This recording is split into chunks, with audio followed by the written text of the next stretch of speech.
Good morning friends.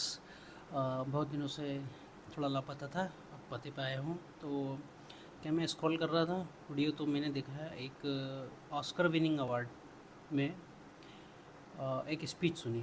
तो उसमें कुछ 3 पॉइंट्स बताए गए, तो वो बहुत इंपॉर्टेंट पॉइंट्स हैं जो आपको सक्सेस की तरफ ले जा सकते हैं। तो पहला पॉइंट है, surround your self with people who light up when you come. मतलब कि जब आप कहीं इंटर होते हो या किसी से मिलते हो तो उनके चेहरे पे खुशी होना चाहिए आपको देख के। ऐसे लोगों को अपने साथ रखो, तो आप अच्छे लोगों के साथ रहोगे तो उनसे आपको इंस्पिरेशन और अच्छाइयाँ मिलेंगी। सेकंड पॉइंट उन्होंने जो कहा कि slowly is the fastest way.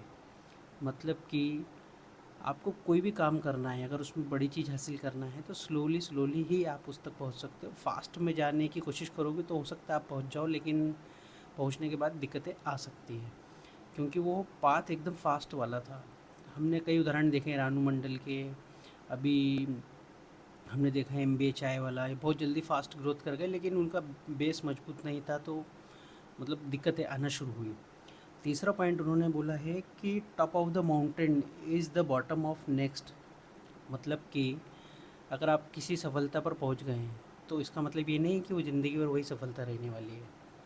इसका मतलब ये है कि आपको नेक्स्ट चीज़ों के लिए तैयार रहना है। कीप क्लाइंबिंग, मतलब चढ़ते रहना है, आगे बढ़ते रहना है। अगर आप नहीं बढ़े तो दिक्कतें हो सकती है, क्योंकि अगर आप रुक गए तो आप बॉटम पे ही रह जाएंगे, क्योंकि कोई भी सफलता स्थायी नहीं है। मतलब स्थायी से मतलब ऐसा कि आप वहाँ पहुँच गए तो इसका मतलब ये नहीं कि आपको और आगे चीज़ें नहीं करना है। आपने मान लो आईएएस बन गए, आप कोई बड़े पद पे पहुंच गए, इसका मतलब ये नहीं कि आपको अब कुछ नहीं करना है। आप मान लो बैंक में जॉब लग गया, तो आपको चीज़ें सीखना पड़ेगी और बहुत कुछ करना पड़ेगा, तभी आप उसमें सर्वाइव कर पाओगे, नहीं तो नहीं कर पाओगे। That's the point.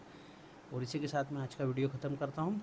और ये सीरीज़ और चलेगी, अभी हमारी जो और भी सीरीज़ हैं वो भी आना शुरू हो जाएंगी, क्योंकि अभी थोड़ा डिस्टर्बेंस था। तो उसके बाद से अब ये रेगुलर कम्प्लीटली चलती रहेगी। तो लाइक करें, सब्सक्राइब करें और शेयर करें। That's it.